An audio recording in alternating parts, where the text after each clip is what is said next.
Welcome back to Uninformed Movie Reviews, the movie review podcast where we're uninformed and we talk about movies in a review fashion. It's me, Danny B, and I'm back with David and Frank. And we're talking about The Conjuring, y'all. We're talking about the Conjuring universe today. It's my birthday, and I made these dudes watch this movie because I like these movies. What do you got to say about that? You know, Danny, I like these movies too. They're solid movies, man. All right, that's the podcast. Yeah, it's done. Everyone that's go about home. it. Hope you have a lovely drive, everyone. Goodbye. I think these are good movies too. I think the second one is it follows the sequel playbook pretty close. The James Cameron sequel playbook? I don't even know if it's a James Cameron play. I don't know whose playbook it is, but it's very close. It actually reminds me the most of the Rush Hour 2 thing going on. And I'll reference that some more as we talk about it. I'm glad that's going to come back. But I guess we should talk about the first one first, right? That makes the most sense. That's right. That does make the most sense. Go ahead, Frank. I just said that does make the most sense. Today we're talking... Let's be explicit about what we're talking about. We're talking solely about Conjuring 1 and 2 today. We're not going to be talking about the extra movies, which are hit or miss, let's be honest. I think myself being the only one that's seen all of them, I will say that they're hit or miss. But we're going to talk about Conjuring 1 and 2, the Conjuring universe kind of as a whole, as a little bit. We're talking about the shared media universe franchise centered around the dramatizations of Ed and Lorraine Warren, their supposed real-life cases of these paranormal investigators, authors, and couple. They're married, unless you thought they just happened to have the same last name. They don't. It's like a brother and sister. They got a Donnie and Marie kind of thing going on. Oh, no. I hope not, because they kiss in the movie, and last time I checked, it wasn't Game of Thrones. Sometimes in movies, brothers and sisters kiss. I don't know where we're getting to. Star Wars taught us anything. They didn't know they were related then, okay? It's fine. So the main chunk of the series follows their attempts to assist people who find themselves in sticky paranormal situations. It's a lot like Scooby-Doo without all the comedy and with a lot more Catholicism injected into it. Yeah, that's a pretty fair review, Danny. Thank you. So, talking about the commercially successful bits of the Conjuring universe, the franchise as a whole has gone on to make almost $2 billion combined with all those movies, which is surprising because they all have a combined budget of $140 million. So we can, that's a lot of profit margin. Yeah, my goodness. So even though they churn out some stinkers, a lot of them have a little bit of gold on them.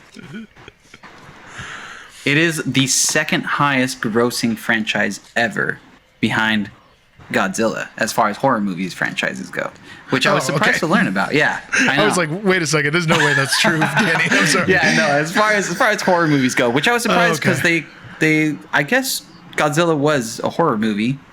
I don't know if I'd call Godzilla a horror movie. I mean, the first one is maybe the closest, but after that, it's pretty clear this isn't like a terrifying scenario. Most of them are very silly. Right? I would imagine the first one would probably be akin to a horror movie because it kind of plays out like that, but after that, it kind of created its own genre in that it's like a kaiju movie, which really wasn't around before that. Yeah, that's really what it is. But yeah, it transcended just the generic monster flick, like so many movies we've seen before, a la Jaws, Eight-Legged Freaks. I wonder what number 3 would be. I feel like it's probably Saw, just because there's so many of them. Or maybe it's Friday the 13th. I don't know, but those are like a lot older. You know what I mean? Or maybe The Exorcist. I don't even know if that's a franchise, though. There's 4 of them? 4 Exorcist movies? Yikes. But then also, do you count like every Leatherface remake? You know what I mean? Every Texas Chainsaw Massacre remake? Do all of those count? Exactly. Of course, I don't know. That's interesting. They keep remaking the first Texas Chainsaw over and over. Yeah. I mean, at least they're upfront about it. At least it's not like Alien where they keep lying. They keep saying it's a sequel, but it's actually just a remake. They're being sincere. So I appreciate that. So moving into it, we'll talk about The Conjuring 1, a little bit of the synopsis and the development behind the film. Conjuring 2013 is directed by James Wan. It focuses on the real-life report from famed paranormal investigator couple and authors Ed and Lorraine Warren as they assist the real-life Perrin family. I don't know how to say their name. It's 2 R's. I'm going to say Perrin. I'm pretty sure it's Perrin, yeah. Safe assumption. Who experienced increasingly disturbing events in their farmhouse in Rhode Island in 1971. Frank, give a little bit of backstory on this movie? On this haunting? Yeah, I might have a tidbit or two for this one, Danny. So the Perrins, this is based off of like true events, you know what I mean? They are an actual family. They got all the names and everybody correct. They lived in the house from 1970 to 1980, and the occurrences were happening the whole time. The movie makes it seem like it's all pretty, like they move in day one, things are already kind of weird, and things escalate quickly. When in fact in real life, like they did start experiencing things right away, but they were a lot more like friendly and welcome, and they were mostly centered around the children. There were a few spirits that they kind of took a liking to, one being Mrs. Arnold, the former occupant of the house, who would actually tuck the kids into bed at night, and a young boy who like hung himself out in one of the farmhouses. But I just thought that was interesting. But that's just how movies work, you know what I mean? You can't age these kids 10 years just to make this movie. It's not like we're watching, what's that thing? Boyhood? The Boyhood, yeah. I was about to say About a Boy. That's a different movie, but pretty cool. Baba Boyhood? A Baba Boyhood. Wait, so you said that there was a boy that hung himself out in the farmhouse, or was he hanging out in the farmhouse? No, yeah. Well, he was like, I guess technically he was hanging out, but it's because he had hung himself. This was in the 18th century. And I think the boy's name was Johnny Arnold, who was part of the Arnold family. Family, because it's a family on a farm. Yeah, I had actually read something that said, I think it is in Rhode Island that the real estate companies aren't obliged to tell their clients if a crime had previously happened on the property. Yeah. Yeah, that's a fun little thing. Yeah, that's kind of a fun fact. And then I had also heard that like at that particular property, there had been 8 generations or 8 families that had occupied that house before. And a lot of them all ended in tragedy. Like there was like raping, there was drowning, 2 people had committed suicide, there was murder. So really it hit on all cylinders, but it's just amazing that no one thought to like let anyone know before they purchased that house. Well, then how are you going to sell the house, man? Yeah. That's real estate 101. That's a hard piece of property to move. But Yeah. the Bathsheba thing is supposed to be real, right? I don't know if it's depicted how it is in the movie, but it is a real person, right? Yeah, so Bathsheba is actually based on an actual person called Bathsheba Sherman. She lived in Rhode Island from 1812 to 1885. Her folklore kind of comes from her. She lived with this dude. I forgot his name. There was one part in my research where one source said her son's name was Herman, which would make his name Herman Sherman. Sherman. I mean, I just laughed about for about 15, 20 minutes until I found from a couple other sources that his name was actually, I think it was Herbert, which is less fun. Not that bad. You could still call him Herbert Sherman. Not a great name. Be close. Yeah, you'd still be close, but Herman Sherman would have been a good one. Anyways, her folklore derives from an infant was in her care, and the infant ended up dying. It was found that the cause of death was a large sewing needle being impaled through the base of the skull of the infant. Ooh, wow. Legally, sounds like an accident to me. Yeah, right? Open and shut case, definitely an accident. Baby was sewing, happens all the time. Bathsheba was found innocent of any wrongdoing in the case, but I mean, this followed her through the rest of her life. Everybody assumed that she killed the kid, and then rumors started that she killed it as an offering to Satan, that she was a witch. A lot of the rumors were that she had done it to. She was like a very beautiful, like well-off woman. Like her husband did very well and took care of them very well. So she had a lot of like neighbors who were super jealous, and rumors started that she had done it to preserve her beauty and her youth, like eternally. There's also rumors that like this followed her through her whole life. She ended up being like an old bitter lady because of it, because people always like accused her of being a witch and killing her son. Yeah, there's even rumors when she died that her corpse turned to stone, and that was part of like the covenant that she had made with Satan. Wow. Yeah, so that's like, you know, Quite an rumors, imagination. man. Yeah. Rumors in a small town, they'll get you. They'll get you real good. A good old telephone instance of telephone gone wrong, really. Yeah, for reals. So apparently this movie was in development hell for a good 20 years or so. Probably about 6 of those years were like actively turning in towards something, but that they were working on the production that just kind of stalled at some places. But for a good 14 years, I think Ed Warren, who didn't actually see it become realized because he passed in 2006, was one of the ones that was starting talks about a movie. And I believe it was from interviewing with another producer, Tony DeRosa Grund, who actually kind of kickstarts this whole thing, in which he played one of the audio tapes of Carolyn Perron. And he said, we got to make this into a movie. So 14 years later, it actually finally caught traction, where it started taking form, taking shape. And it wasn't until New Line Cinema had acquired it after going through a bidding war when it was finally like, okay, maybe we could turn this into something, and was transferred into the hands of almost 6 studios before it landed up at New Line Cinema. But Frank, I don't know if you have anything about this, but it's also supposed to be based off of a book from one of the Perron children, Andrea Perron's three-part book series, House of Darkness, House of Light. And that's kind of like about the experiences that her and her family had. Yeah, so out of all the kids and surviving members of the story, Andrea is the most outspoken of it. She obviously wrote all the books. She's the one you'll see most in like interviews and docuseries and stuff like that. I don't know, none of it seems like super attention grabby. There's one thing that I thought was really interesting. In the real life story, as I mentioned earlier, everything started off really friendly, but as things went along, things started getting a little bit more malevolent. People were being thrown from their beds at night, with like the bed shaking and actually like launching them out of bed. People were getting their limbs pulled and stuff.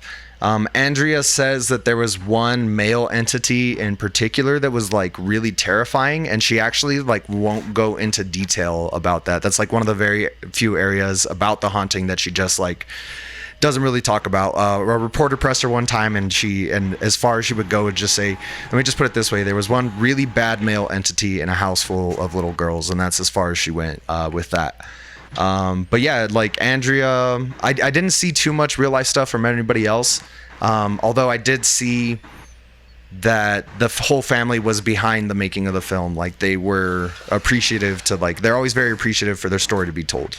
Yeah, absolutely. Well, I'm sure they're appreciative to catch that check too. You know what I'm saying? I wonder if they got like this check. Little sister wrote that book. I'm sure she got a big old check. Yeah. Oh, yeah. I did hear though when they visited when some of the Perrons visited the set that they got I think the mother.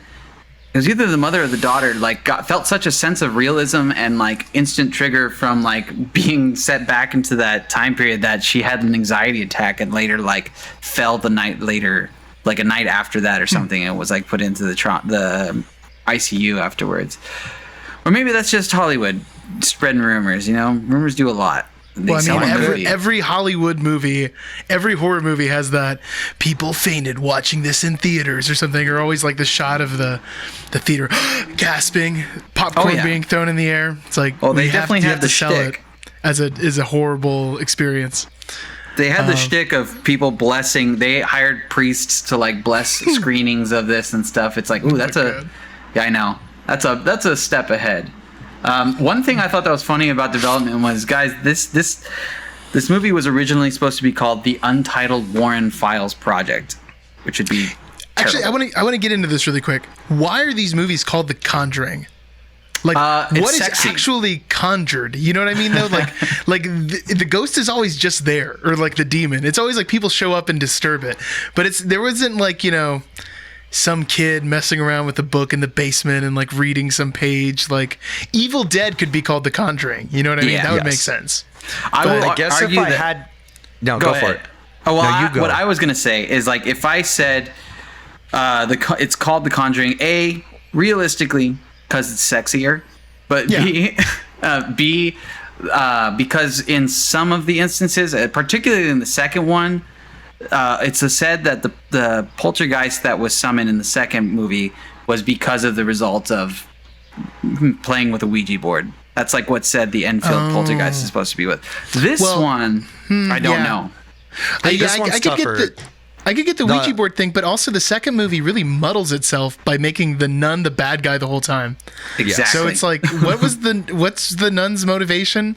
And assumedly, that is not anything that the Warrens ever like believed. It's just they were like, wow, we really need to make sure we have our spinoff lined up. Like, what scary spooky man? That was a shoe-in. Yeah, for sure. But it worked really well because I guess they made the money. You know what I mean? What were you going to say, Frank, about why it's called The Conjuring?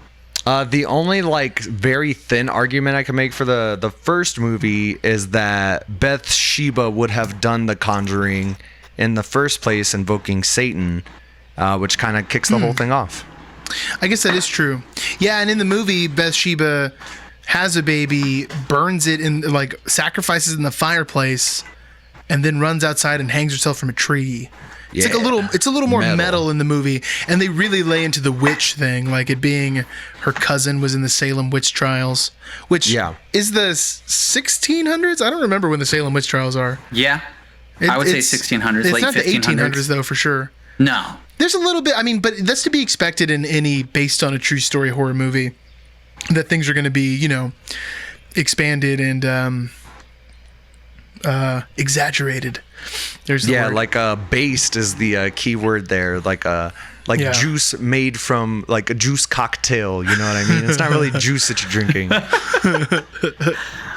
Guys, I wanted to point out something about development on this movie that I found out that was pretty interesting to me. David, you're like more of a cinephile. You might have more input on this, but this is one of the few movies that I know that it was actually shot in chronological order. Oh, really? That's interesting. Yeah. That's cool. I mean, I feel like most people don't do that. Seems kind of sensible for a horror movie like The Conjuring, though, where you're trying to like up the stakes and get everybody in the mood. Something I thought was interesting, though, is that Tarantino shoots chronologically. Weird. For some movies. Or no, it's not Tarantino. Forever. I'm sorry, because Tarantino's so out of order anyways. It was... man, we just did this guy, and I can't think of who it was. Henry Bubble Trousers. Edgar Wright? Maybe it was Edgar Wright. No, I feel like it wasn't. You know what? I've lost it now. If I remember, I'll have to chime in later. But I saw an interview where they were saying, yeah, we just shoot one scene, and then we shoot the next scene. I was like, wow, okay, well. That seems really hard to do. It seems hard to do. Yeah, for sure. With like all these actors' schedules and stuff, lining that up and having them available. And then having to go from location to location, too. Speaking of shooting in order, though, I think it's kind of interesting because both of these movies hit the same beats at the same time. And that's something that really makes them feel like a sequel. Like, they both have James Bond intros to the movie. Where, like, in every single James Bond movie, Bond's off on, like, a little side mission, you know what I mean? And the side mission doesn't really have anything to do with the movie. And then it's like, boom, okay, we're getting started with the film. That's true. And that's like the Annabelle thing in this first one. Although I guess they bring Annabelle back. They do. I think they had to plant the seed somehow. Yeah. But it does kind of like give you an input on like who the Warrens are before they're called out. It's a cool cold open. I think that's really interesting in their formatting. I did also think that was important to the story just to show that because the Warrens their whole life they both had a very big interest in the paranormal. That part that we see in the movie is true. They had both been experiencing things since they were like young children. And like in an official capacity, they had founded the New England Society for Psychic Research in 1952. So by the time that by the time this comes around in 1970, they had already been like doing this. Like they're in the groove already. They've been doing this for 20 years by this time. You know what I mean? They're no spring chickens. And then Lorraine is a medium, right? She supplies the psychic part of things. Yeah, so she describes herself as a clairvoyant and as a light trance medium. So obviously I had to dig into that a little bit because I was like, what? I didn't know what that is either. Yeah, so basically it breaks down super simple. We don't have to get I didn't have to get too far into it to figure out what was going on. But she's a medium. She can experience and contact things in a different realm. And what light trance refers to, there are several different levels of trance, like a deep trance, medium trance, light trance. And light trance would be akin to a daydream, or you know how you're driving home and then all of a sudden you're way further than you remember being. You're just kind of zoned out for a second. That's light trance state. So it's a very light, passive, altered state of consciousness that she goes into. So sometimes it just hits her throughout the day. Nice. Interesting. I didn't know that. Me neither. But I do now. So why don't we talk about the movie?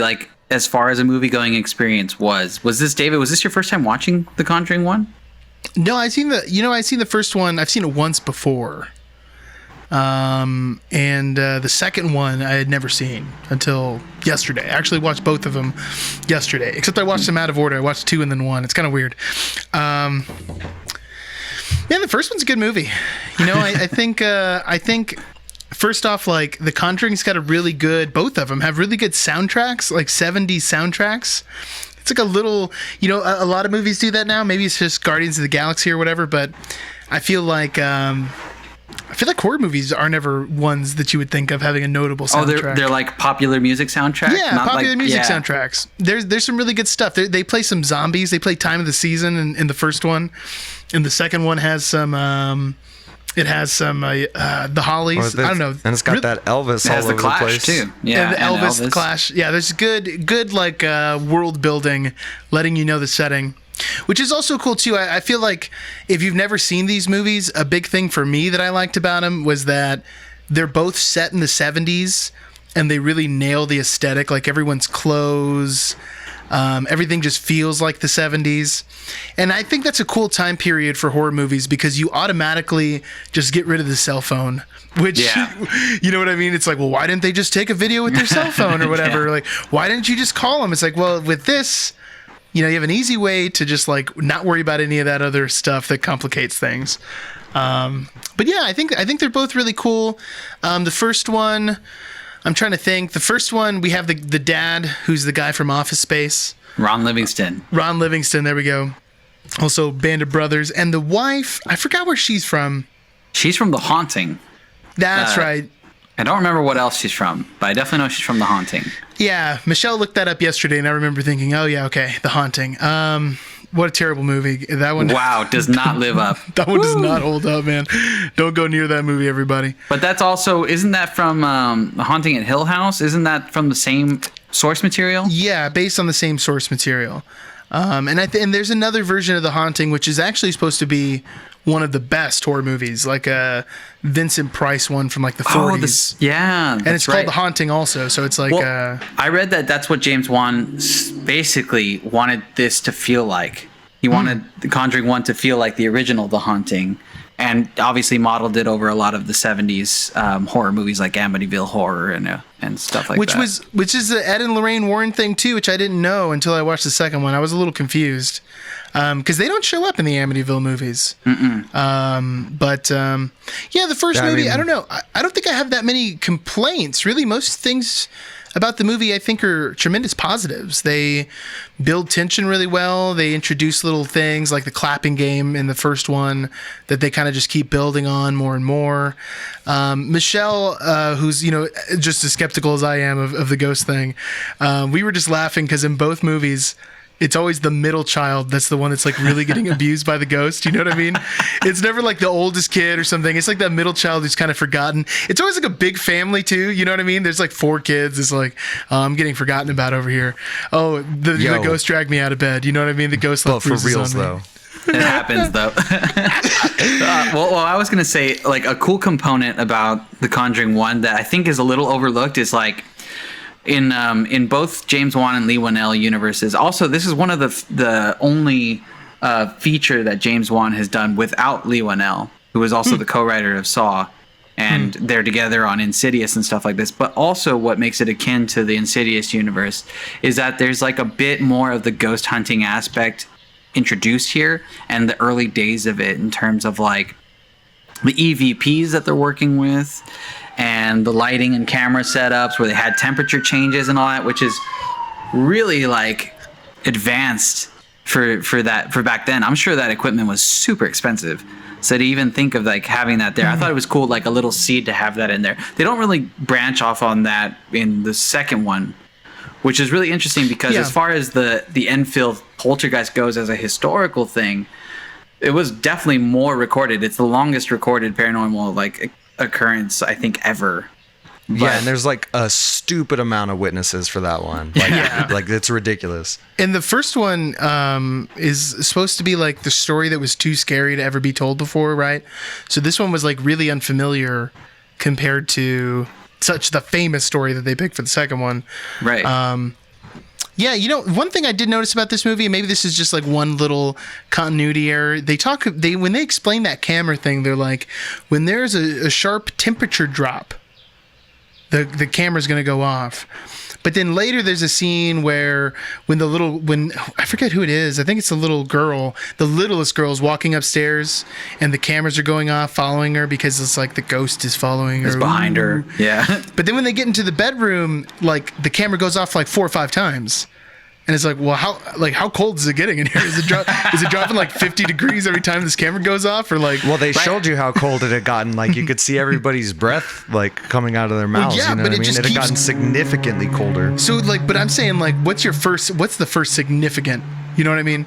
Like 10 degree. I feel like a 10 degree degrees. drop is pretty significant. Even like a 5 degree drop is pretty significant for I don't like know. instant temperature change. But then it just feels like, well, that ghost is going up the stairs and all those cameras only went off once. So No, I think that more signifies. And I feel like that more signifies multiple presences, though. I don't know, but in that scene, they didn't make it seem like there was any other ghosts. Like it was specifically Well, that there was one nobody in the kid room, David. They couldn't find her. taking her to the hiding spot in the movie. Yeah, But, well, who were they hiding from? The ghost. Yeah, somebody Well, in was this coming. case, it's the demon, right? It's like that, and that's what the thing is with both the movies. That the ghosts aren't really Demons. bad; it's the demons. Yeah, man. But in this one, it's not a demon; it's like a witch's It's an ghost, inhuman spirit, yeah.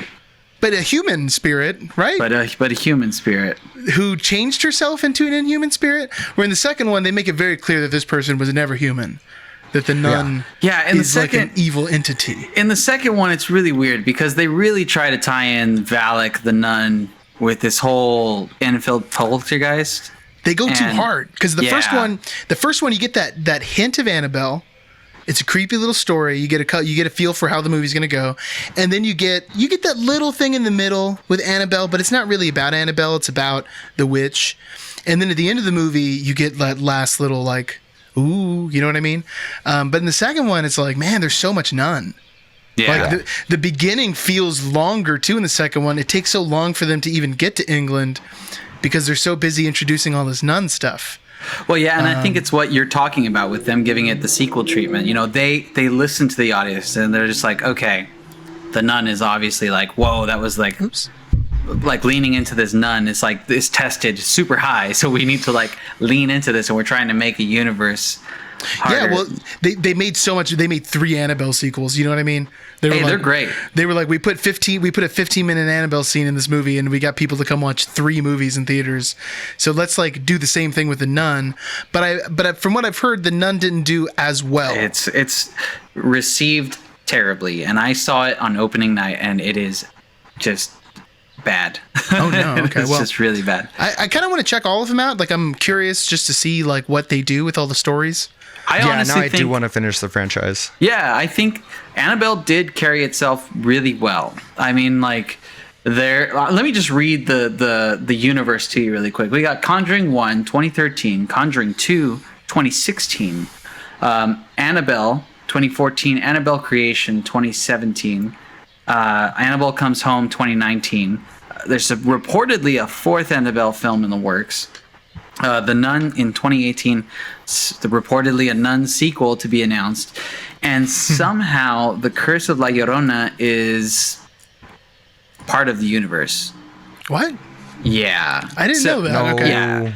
no. It's got James Wan's friends producing and directing it, and there is a little bit of a shoe-in in it, but it really doesn't tie into the overall story, to be honest. I saw it and it is trash, but I would say the ones that are worth time, you could watch Annabelle 1. I feel like Annabelle Creation is really good, but Annabelle Comes Home is really great. Like, I think Oh, interesting. Okay, Which so is those interesting. those get better and better. The Annabelle ones. progress better. Yeah. Interesting. Okay. The Nun did not make it didn't do well. But- One of the other things I wanted to say about The Conjuring 1, and this is specifically to like James Wan's credit as a director, but he's really good at building tension, you know what I mean? And one of the things I definitely noticed it more in the first Conjuring than the second Conjuring. One of the things he's really good about doing in his horror films is building that tension and giving you all the cues for a jump scare and letting it build and build. And then he like doesn't give you the jump. You know what I mean? He just leaves you in that tension. And sometimes you get it like a second later than you expected as like a double gotcha. But sometimes you don't get nothing. We just keep moving to the next scene. Yeah. And I feel like that's really good for horror because you get yourself all revved up. You get yourself ready for this like cheap jump scare. And then he just leaves you in that. And then he just leaves you there at that level for the next build. And we just keep going. That's where the and talent that's something comes I from. really enjoyed. Yeah. Yeah, There's not a lot of cheap jump scares in the first two Conjurings, No. which I feel like really carries on to its integrity. But I mean, like another thing that works for me, honestly, and I'm sure you guys noticed it too, was it's the same composer, Joseph Bishara from Insidious, and I love the Insidious composition work, the score. And the score in this one is also really good too, especially in building tension. But another interesting thing too is that Joseph Bishara, the composer, is actually an actor in the movie, and he's an actor in the Insidious films too. So he's actually the one that plays Bathsheba in this one. He plays the witch. Oh. And he actually plays the Darth Maul demon in Insidious 1. nice. and I thought they Insidious just 3 got. too. I thought they just got Ray Parker, the guy who played Darth Maul. I thought they just, you know what I mean? They're like, he actually has his own horns. This makes this thing really cheap. And if you're familiar with the Insidious filmography, I think he's also the old lady Ooh. in there, which is really good. I mean, The one that follows the dad around? yeah, that's really the creepy part of it. Also, fun little fact I wanted to say: apparently, in The Conjuring 1, you can hear a single from a band that features Ryan Gosling. Apparently, Ryan Gosling has an indie duo band called Dead Man's Bones, and it's in the first Conjuring. Well, I think I know which song it is because there's one song in Conjuring 1. They play all this 70s music, and then you hear this one song where it's like, well, this is clearly not from the 70s.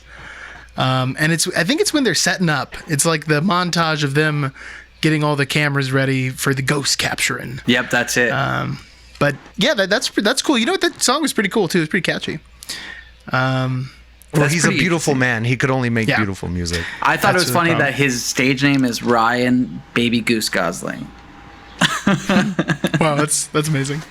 Interesting choice. You know, the score, to be honest, I don't remember the score. But I think it did well to create atmosphere because the movie feels really tense, but it's more of like it's not like there's a melody, you know what I mean? There's not like a Conjuring a Williams theme. type, yeah. It's more of like an effectual kind of thing, which I think is really, really good for horror.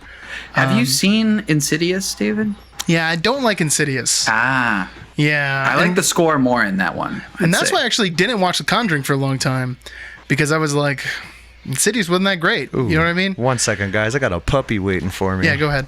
No problem. And I'm pretty sure we've had exactly this same conversation when we did Haunted House Movie Quest, and you picked The Conjuring. Yes. And we got into this discussion about Insidious, but I don't know what it is about it. You know, it's not great. It's not. It doesn't hold up to the amount that this movie holds up, I feel. I mean, yeah, I think this one is really strong. This is There's a lot of plot holes in Insidious too, and I mean, obviously, there's plot holes in this movie too. But mean, because it's paranormal, anything can be a plot hole in paranormal movie. Yeah, but that's a good way to kind of, write yourself out of it. You have room to kind of do what you want.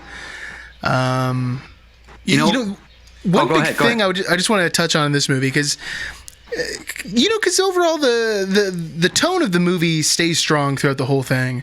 The end of the movie, spoiler alert, they rescue the mom from her possession.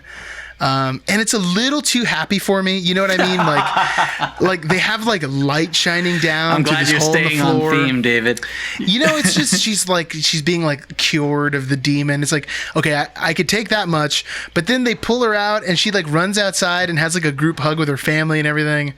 I'm like, dang, they're all like laying on the lawn. Yeah, and I was like, man, do these little girls? They're not like, Mom. You almost just stabbed me in the neck with some scissors. Like, I think let me wait a second on this. Let me see how this works out with the other ones. A little too happy for me at the end. I would love for The Conjuring to end with the family just being murdered. You know what I mean? That would be cool.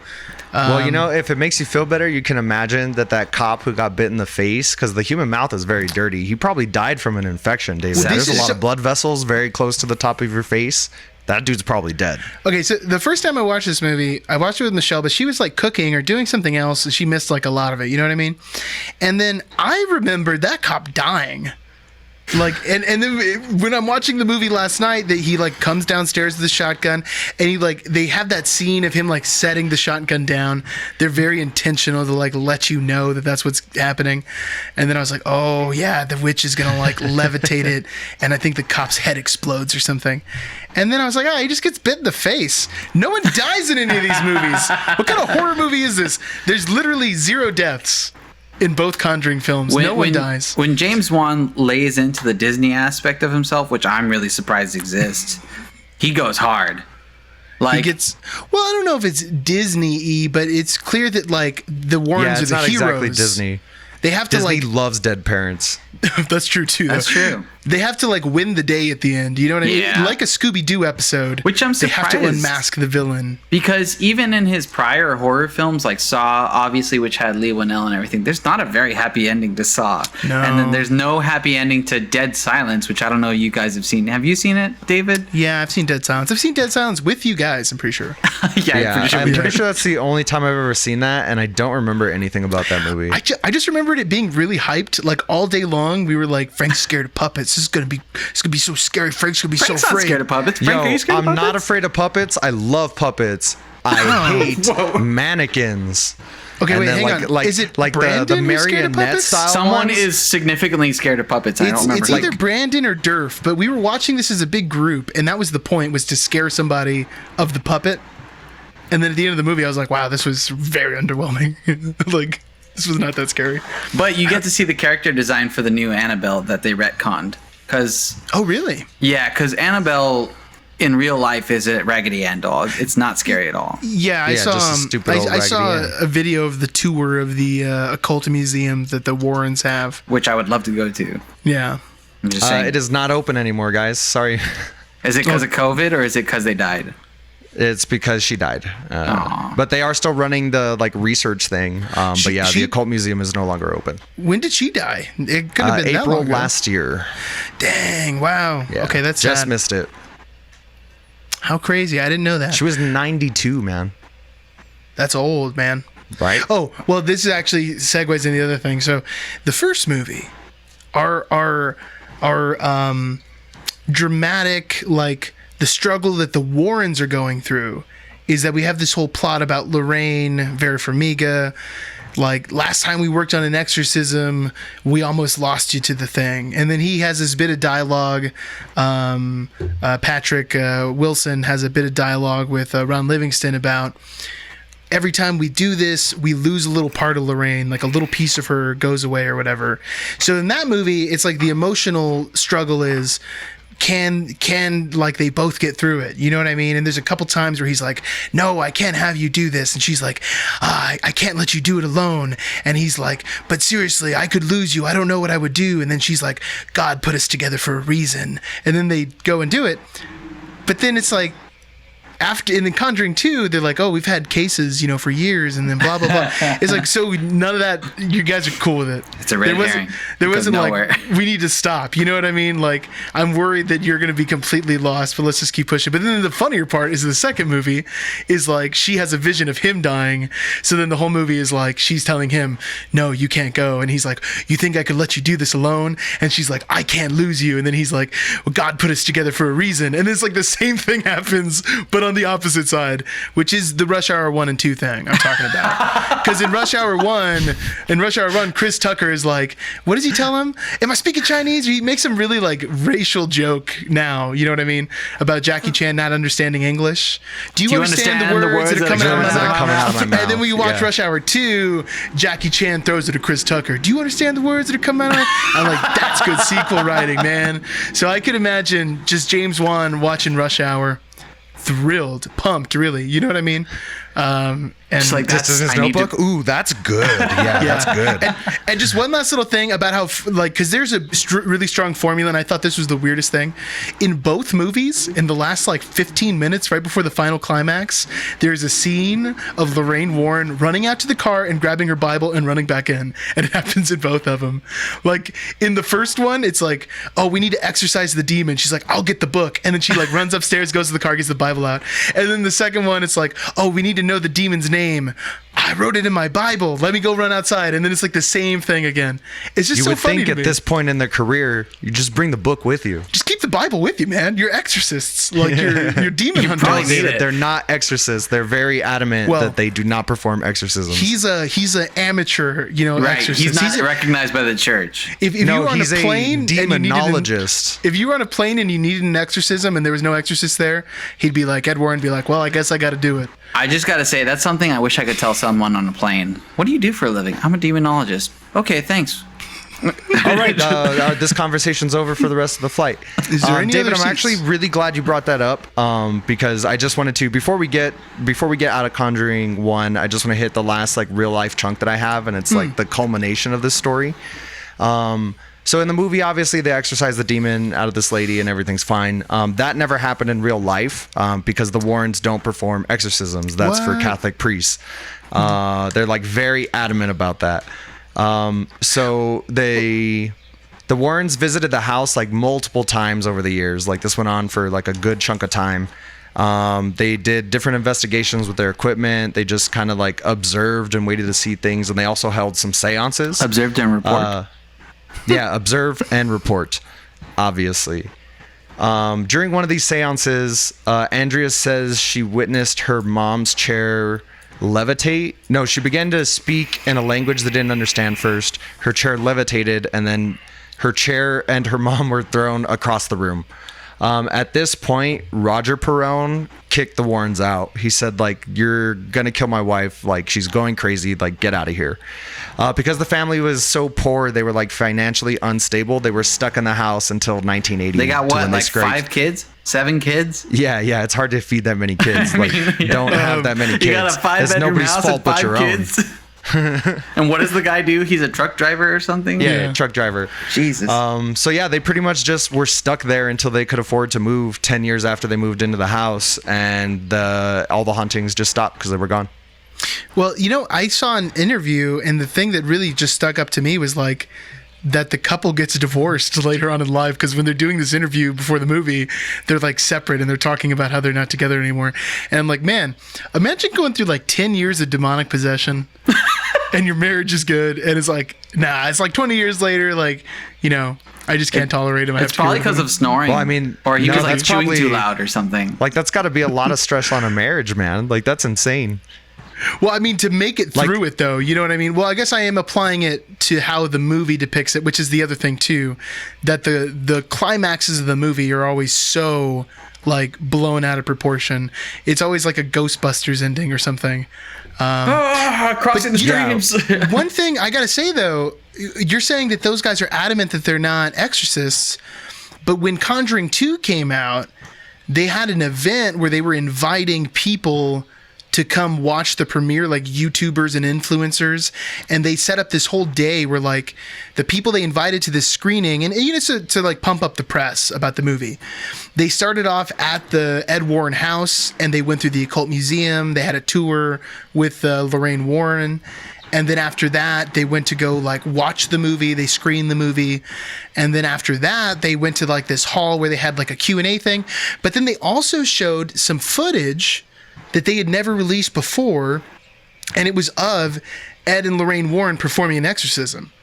And then there was another video they showed too of Ed and Lorraine's daughter and her husband performing an exorcism, because apparently that they both are in it too. So I don't know, maybe they said they are not exorcists, but I straight up saw the video yesterday of them performing the exorcism. Well, you know, David, part of it is, like you said earlier, once you start seeing that money coming in, start getting used to that. You got to build that hype train. You know what I mean? I thought I remember him saying that he's an amateur exorcism, but he's not recognized by the church. I think the truth is that he's a shisty shyster is what it is. You know what I mean? I mean, that's what happens in reality. Like, I've heard that Ed Warren was a World War II veteran. You calm down before you start calling World War II vets shysters. He was taking advantage of people's fears to make money. And I remember before these movies came out, because I used to be into watching all the ghost hunting shows and stuff like that, and they did talk about the Warrens. It's like, some people say, yes, they did. They were hoaxers, and like they played on people's fears and stuff like that.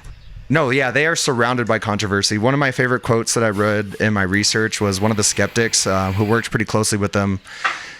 He said of Lorraine, "If she tells you the sun is going to rise tomorrow, I would get a second opinion." Oh, wow. That's a good trailer. That's a good headline. Yeah. Good headline. What I want to say is, before we get into the next one, in The Conjuring 2, I want to say Frank's probably going to have a lot to say about this, because the Enfield poltergeist, like you were saying, David, is a super famous case, and there's a lot behind it. So honestly, I think behind all of the Hollywood glam, there's going to be a lot to say about this case. I'm just going to give a synopsis of The Conjuring 2 for those who maybe haven't seen it and like having spoilers, because that's their cup of tea, baby.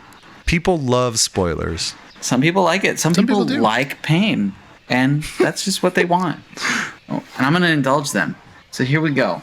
The second installment and third film in the Conjuring franchise focuses on events inspired by the real-life Enfield poltergeist, as the Warrens travel to Britain to assist the Hodgson family, who are experiencing poltergeist activity at their Enfield council house in 1977. The film was made on a $40 million budget, with a worldwide box office return of a whopping $320 million, y'all. Ooh, wow, that's a lot of money. Right? It's ridiculous. That's a lot of money. I can see why they just throw money at these people. Well, yeah. That's why they're writing the nun part. They need another movie. Which actually was a commercial success, regardless of being terrible. Yeah, well, but you know what? I feel like horror as a horror film. Horror as a genre, I feel like you get the most leeway with a fan base for being like schlocky. You know what I mean? Like, there's a lot of really terrible horror movies that people love, and I think that's just part of the territory.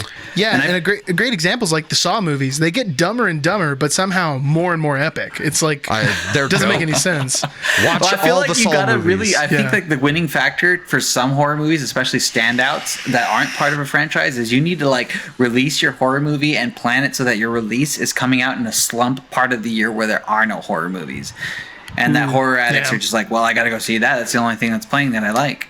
Yeah, release time has a big thing to do with it for sure. Yeah. Man, Conjuring 2. Well, Frank, did you want to talk about the real? I mean, did you get more notes on the real case? Should we do that first? Never happened. No, I'm just kidding. So this one actually follows every. Yeah, right. This one, obviously very controversial.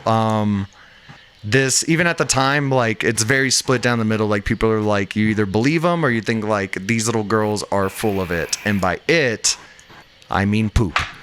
You mean English shite? Yes, yeah, that works too. That works as well, and we don't have to bleep that because we're speaking American English. You know, It doesn't count if it's a different language. True. So yeah, just a couple of things that I wanted to point out. I kind of wanted to save it to the end, but let's just get it out front really quick, because I was kind of holding on to it the whole time we were talking about the first Conjuring. They do a really good job in the first Conjuring of making you care about the family, like you become invested in them, but also the Warrens, like you build an affinity towards them. You know what I mean? They do all these sweet things together. He's like fixing the family's car just to like help out. They're like eating pancakes with them and doing their laundry. That you really build up the Warrens. One of the biggest differences between real life and the movie version of the Enfield poltergeist is their involvement. The investigative team basically consisted of Maurice Grosse and his partner Guy Leon Playfair, who worked for the Society of Psychical Research. And the skeptic part of the team was made up of Anita Gregory and John Bailoff, who were the professors of psychology featured in the film. And there was also three gentlemen, Joel Nickel, Bob Cowdy, and Milbourne Christopher, who were stage musicians who were members of the Committee for Skeptical Inquiry. Ed and Lorraine weren't really involved at all in this investigation. They showed up without any invitation, and they stayed for a day. Even though that's the only, like, they were only there for a day. Janet, the little girl who like is the most affected in the story, does say like out of everybody who came, she was like the first comfort that they felt, because they were the only ones who felt like they were there to help instead of just observing a weird thing going on. So I thought that was interesting. That even though they like weren't like, Maurice Grosse kind of gets shafted a little bit in this movie. Yo, that guy is awesome. Let me just go on the record saying Maurice Grosse is dope. Yeah. He was friends with the family. He's got rockin' style.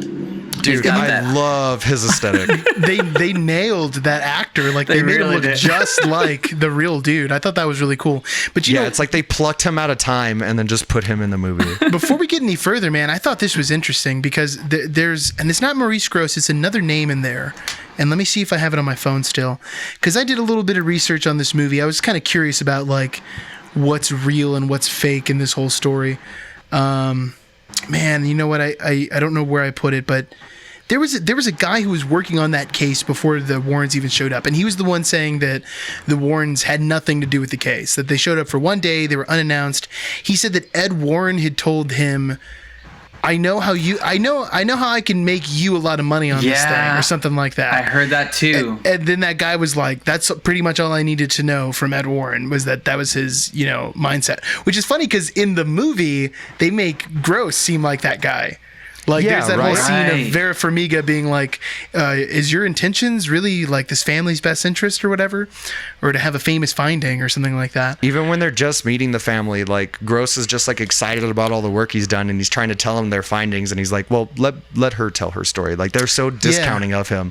And then learning that afterwards, like it irked me because I love that guy. I love that guy now. Like I watched a bunch of interviews with him. He's dope. It's not Grosse. It's the other guy, though. The other investigator who said something. What was it? Guy something. Frank, you have him written down. Guy Leon Playfair. There we go. That's the one. Yeah, they were both working for the same like research whatever body. So Playfair says, the Warrens have nothing to do with it, but then coincidentally, Playfair is the guy who wrote the book on this case. So, and it was like the Warrens were famous for like writing books about their cases. So it was like, no, this isn't your case. You guys just showed up for a day. Like, this is my case. You know what I mean? And then he wrote the book, and he goes on to a long thing about how they weren't involved in all that. But then when you watch The Conjuring 2, the movie, and you watch some of the special features, and these interviews are also on YouTube, both the daughters talk about how much they loved the Warrens and how touched they were. And they even film them meeting again. And they say, like, this is the first time these two girls have seen Lorraine Warren since the incident, years and years ago. And it's the weirdest interaction ever. Because one of them is like overboard with like, oh my God, I'm so happy to see you. And then the one who is possessed. It's probably the younger, thinner one, right? Or no, the one it's that was the older possessed. one. The younger, thinner one has this like really weird expression on her face, like she's not sure what to say. Well, you know what? One of the things I noticed about her interviews, because I was watching some of those special feature clips too, is like the one part where she's talking about like how touched she was by them. It seems like they cut the clip off. Like she was getting ready to say something else, and then the clip just cuts. Yeah, I think the movie studio has intentionally portrayed it to ignore that the Warrens really weren't that involved. They want you to think that, like, the real story is as close as possible to what really happened. Whereas maybe they did show up and maybe they were nice, you know what I mean? Or maybe Ed Warren was like, I need to make some money off this one. Are you saying that the Americans maybe weren't, like, honest about their intentions? I'm saying they weren't honest, and they still aren't. That's what I'm saying. They claimed something to be their own that actually wasn't their own? Mm-mm. That doesn't sound like us at all. It doesn't sound very American. He's like, can I just show up and claim this? Is that how it works in England? Hey, dibs. I mean, they started it, to be fair. Oh no, my light went off. So for the second half of the video, it's going to be a lot cooler in here. Welcome to the darker half of Uninformed Movie Reviews. Bum, bum, bum. After hours. Okay, I'm sorry, Frank. I had to point out that little thing, but what else did you get on the Einfield? I mean, a ton of stuff. You know what I mean? For the most part, like the events of the movie are pretty spot on. You know what I mean? Like they're pretty spot on to how everything played out.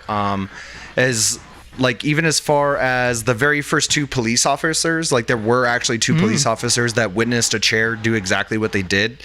They did try to look for wires. One of the officers even went and grabbed one of the kids' marbles and put it in the same spot, like expecting it to roll in the same pattern. It did nothing. It just sat there. I think one of the ones that actually gave a testimony was Carolyn Heaps, who was the female police officer. And in the depiction of it, who said, like, she actually signed an affidavit saying that she witnessed an armchair levitate approximately half an inch and moved close to 4 feet across the floor.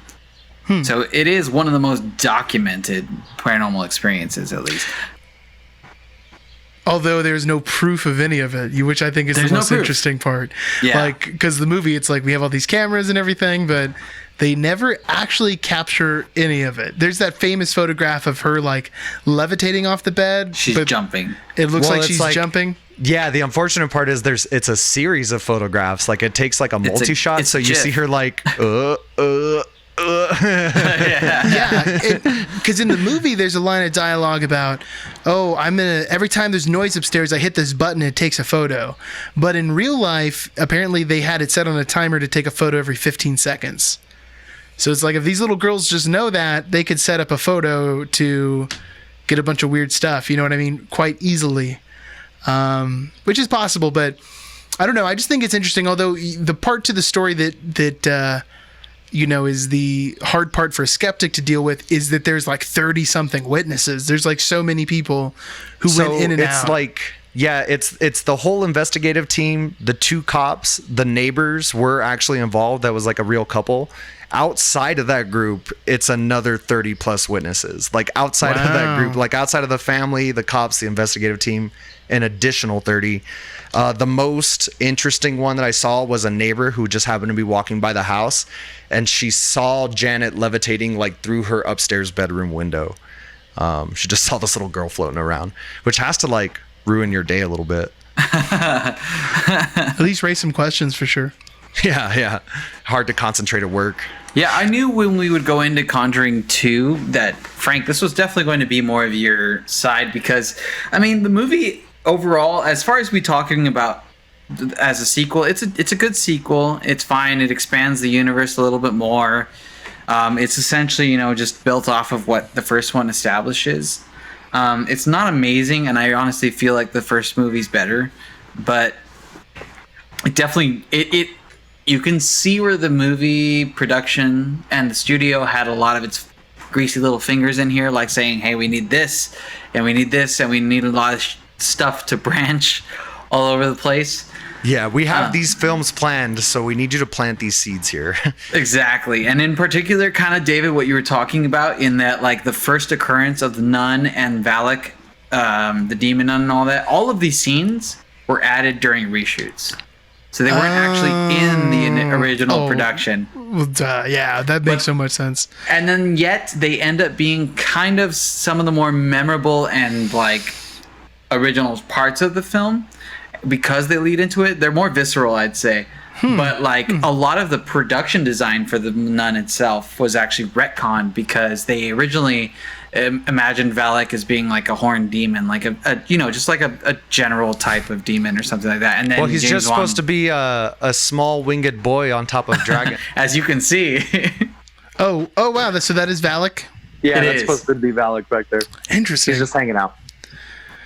So, I mean, a lot of it was just retconned and thrown in. Well, that makes so much sense because tonally, the Nun feels really off, and that's what I don't like about the whole shoehorning of the Nun. Because like in the first one, Annabelle is super muted. Annabelle is just a doll. There's no like evil face that shows up, or like she smiles and there's like sharp teeth or something like that. Where the Nun is like, it feels very Pennywise. Specifically the new Pennywise, like when the nun gets all fierce, its mouth opens and has all those rows of like razor teeth and everything, and it's just really CGI, and it doesn't feel like anything that was like in the first movie for sure. Like in the first movie you have those gross looking creatures or whatever, mostly the witch, but they just look like people. Like the nun just feels so, I don't know, Need a villain. It feels so manufactured. It feels like a group of 6 to 10 people sat down at a table and were like, okay, we need a scary villain. Well, what are your guys' ideas? Well, what about like a nun? They're Catholics, right? Oh, that could be kind of cool. Yeah, that was part of it. A lot of the reimagining of the design of the nun was so that it could be more of a slight against Catholic idolatry. Okay. Or symbolism. I think that makes sense storytelling wise, but Yeah. it's literally the physical appearance of the nun. I think they should have toned it down a little bit. But some of the scenes are pretty cool. I like the one with the painting when the nun, the shadow is going across the room. Yeah, I mean, the scenes that they add in are great. Especially with like you're saying, like in the Warrens' house where they have the wallpaper, it's very Shining-esque in the hall where you see the nun and stuff like that. Like that really works well. But it does feel like it's just inserted into this movie rather than an organic part of it. So I wanted to ask you, Frank, did you get anything about the interview that they have with the 2 little girls, or did either of you guys watch the actual interview? I've read the transcript. I've watched it several times. I watched Is this with Janet and like back Janet in the 70s? and Margaret? Yeah, when they're both on the couch and they're getting interviewed by that British reporter. Dude, I love how they nailed the outfits. Like the first time I pulled it up, I just started laughing because like the outfits are on spot for that scene. It's so funny. One really quick note. I don't know what they changed their mind about, because in the first Conjuring, the house is cool, but it's not exactly the house like that there was in real life. They kind of make a movie house. But in the second one, when you watch the interviews and you see pictures, they like recreated exactly the same house. Dude, It's like really the posters bizarre. on the wall. Yeah, Well, I the think posters part on of the it is wall, all that because stuff. of how. I think part of it was because of how documented it was. Like, there were all these different investigative crews coming over. Like, a bunch of different news outlets came all the time. Like, people were constantly coming to this house. Even it was like a British news station, the Daily Mirror. It's like one of the biggest things in London, and like they were in the house trying to get like and interviews people with are these kids. still like sharing tabloids from the Daily Mirror on Facebook posts and stuff to this day. Oh yeah, they're still around. Because it's a tabloid newspaper though, and that's also like that's worth mentioning for sure. Oh, they're like the National Enquirer. National Enquirer. That's of exactly England. it. That's Wait, are you interesting. guys telling me the National Enquirer isn't a reputable news source? No, No, it's they not. definitely decided that Bigfoot had a bat-winged son. It's just no one's debating that. It's just, Okay. there are other stories. Wow. All right, cool. Sorry, I almost had a mini panic attack there.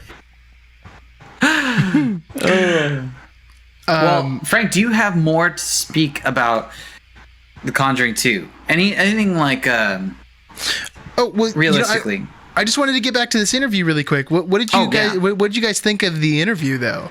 Because It's I don't know. controversial. I mean, it looks so much like she's just murmuring through her throat, like she's doing bad ventriloquism. people have said that she was probably like a budding ventriloquist, to be honest. like Michelle and I were laughing watching this interview, like thinking like this is what they made this movie out of, that they were so sure about. But I don't know. Maybe that's just because I'm not open to it whatsoever. No, I mean even shows and podcasts that like we all follow, like Last Podcast on the Left has covered the Enfield poltergeist in like a 2-part series, and they really go in depth about it, and just like it kind of highlights like They say the what are the names? Hodgsons. The Hodgsons kind of say like, okay, 2% of it was fake, but if you admit that 2% of it was fake, you kind of open up the possibility that a lot of it was fake. And that's the big thing, because that girl later on goes on to say that she made some of it up, right? The youngest one, the one who was possessed. Janet. Yeah. Mm-hmm. So yeah, the first time I watched the interviews, like I was like flying my BS flag, you know what I mean? Because the way that the two sisters are there, like giggling about it, you know what I mean? Like they're definitely like playing off of each other. One thing I did see from somebody who was like an actual ventriloquist, they were saying like in one of the sessions she talked in that voice for 3 hours, and there's no way that somebody could do that to their vocal cords for 3 hours without permanently damaging them. So I just thought that was interesting, but also like, how much can you trust a ventriloquist? You know what I mean? They're liars by nature. Wow, that is a solid point. You know, one thing about the voice though that I thought the second movie kind of screwed up. This was something took me out of the experience a little bit. When they have that scene in the movie, it starts off with like the girl talking, and they do that really subtle. There's a second voice layered directly under the child's voice. Bill Wilkins, right? Yeah. Oh, which also I gotta say, this kid actor is fantastic. The lead in Conjuring 2 she's great, and she's also she does a great job. She's not British. She's American, doing a fake British accent, which is like her accent for that age is great. Yeah, her accent's good. But in the movie, they go too far, and they just straight up go hardcore, like only the demon voice coming out, and it's just like, oh, Bill. It sounds like Pennywise again. They got like a little too much of Bill Skarsgård from Too like much editing from It. I don't know. It felt tainted a little bit, whereas the first one feels so, subtle. The first one is so careful, and the second one is like a little flamboyant. I don't know, but as far as real life, I'm not sure. I don't know. But what were you I would say one thing that lent a little bit of credence to the Hodgsons' testimonials is that there were many audio recordings of real life Janet, the young one, where she described how Bill Wilkins, who was a spirit living in the house, claimed to possess her. Who claimed to possess her, like died in a chair in the house, kind of like in the movie, as they say. But it was interesting because she described how he died. She described him going blind and then falling asleep and then dying in his sleep, and which kind of lent a little bit of credence to the actual Bill Wilkins' son, who said that he actually died of a brain hemorrhage in his chair. So I don't know, without things like going to the library and researching or doing any kind of sleuthing at the time, it's kind of interesting that she would know that fact. Mm-hmm. So there's And I mean, the family was incredibly poor, so she probably didn't have a library card. Are library cards expensive? They're free. I can't remember the last time I had Cards is one. free. If anything, she was really poor, she was probably at the library a lot. Of course, I don't know how it works in England. Who knows how that goes? I don't know. They drink tea and stuff. I don't know how that works. As far as the Weirdos. second movie goes, I think it's like the scares are good. I think that the cheesiness and the whole red herring of like, is Night Owl gonna die this movie? It's like, no, he's not gonna die. Hey now. Like, And you know what? You get a lot more creature in the second movie too. Like yeah. they do a better job of giving you like an actual monster, like the crooked man and like Bill jumping out at you and the nun and everything. Like you get more physical representation. Again, who which they're is saying just the kind of Cricket like Man's going to be like a spin-off also. I did see that as well. Yeah. Yeah. Which is, I don't think anyone that I know of from their own testimonies would be like, you know what I really liked about The Conjuring 2? That there Crooked Man. I feel like that could be a whole movie. That kind of feels like a Scary Stories to Tell in the Dark character, the Crooked Man. It feels like a little out of place. And we're referring to the poor film, not the good book. Yeah, for reals though. I mean, I guess I'd rather take a Crooked Man solo film. I'd rather watch that over Scary Stories to Tell in the Dark 2. Which is happening. Yeah, which I'm sure. Yeah, people love that movie. I don't understand, man. People love that People movie? are idiots. Yeah, people love Scary Stories to Tell in the Dark. It's almost like, what? How am I so Wait, disconnected? did we watch? Did we get a different version of the movie? Yeah. Are you guys watching a good one? Maybe it's the Snyder cut. They're watching the Snyder cut of it. Oh man, Danny's busting out the birthday cooler. It's Croy time. Y'all, I really did prepare for this episode. I brought my own cooler with ice packs. Oh, it's still ice cold. Just perspiring on the can. What's cooler than being cool, baby? Ice cold. And this is, friends, this is the LaCroix can. And I usually drink lime. However, this is the new flavor they're experimenting with that I can only find at Target. And sometimes at Vaughn's, which is like Albertsons. Limoncello. Delicious. I advise going out to find it. It's all the robust flavor of cello, but with a little bit of lemon. With the twist of robust lemon. but bassy flavor of cello. So it's all that low string goodness of regular cello flavor. So anyways, the end of the movie is just ridiculous. Like, yeah, it goes over the top. Like the nun. Oh, your name is Valak. They both end the same way. It's like I Valak, I banish you to hell. And the first one, it's him going, Bathsheba, I banish you to hell. And then the movie's over. Well, that's how you do you it. gotta You know know the demon's name. That's what's in the book. Yeah, I guess. But then the other thing too is like when I watched the behind the scenes interview on this thing, the people are like, yeah, well, it was a really scary time in our life, but then it just kind of went away, and that's how these things go. Like things burn real bright, and then they burn out. So that's really the end of the story. Sometimes ghosts are like herpes. You get it real bad, and then it just goes away, and you're fine. Once I got this check, it seemed like things just stopped happening. Well, we got about as much stuff for the book as I could write, and I couldn't really think of anything else I wanted to add in, and decided it was time to leave. So. Now, let's just put it out there, folks. We here at David and Frank and Beans, minus David, are sensitive to... We here at Frank and Beans... 2/3 of David and Frank and Beans are sensitive to paranormal happenings, and we don't discount people's experiences. We just scrutinize them. And we here at the first third of David and Frank and Beans are just saying that people are out to make money and to make money by selling a story. And what a coincidence that Ed and Lorraine Warren have all this recording technology but didn't capture any of it on video. Man, what a crazy world we live in. It's almost as if there's like hours upon maybe years worth of footage of ghost hunters and ghost hunting series that don't find anything conclusive. Don't find anything, man. You would think out of one of those shows, just one levitating body in clear focus, one time. Y'all need to get on. Shout out to fellow YouTuber Nuke's Top 5. Woo. Really? That's some good stuff. If you've never checked out Nuke's Top 5, Danny, I highly recommend. Nuke? What's Like Nuke's, a nuclear? What's Nuke's Top 5? Yeah, like Nuke, Possessive S, Top 5. Interesting. Yeah, Do I he have does to a lot type of. It's mostly paranormal, and he also does just like a lot of weird stuff. But it's mostly like 5 mysterious creatures seen underground, or like 5 ghost videos. Ooh, Oh, that's he's a some good ranker, stuff. huh?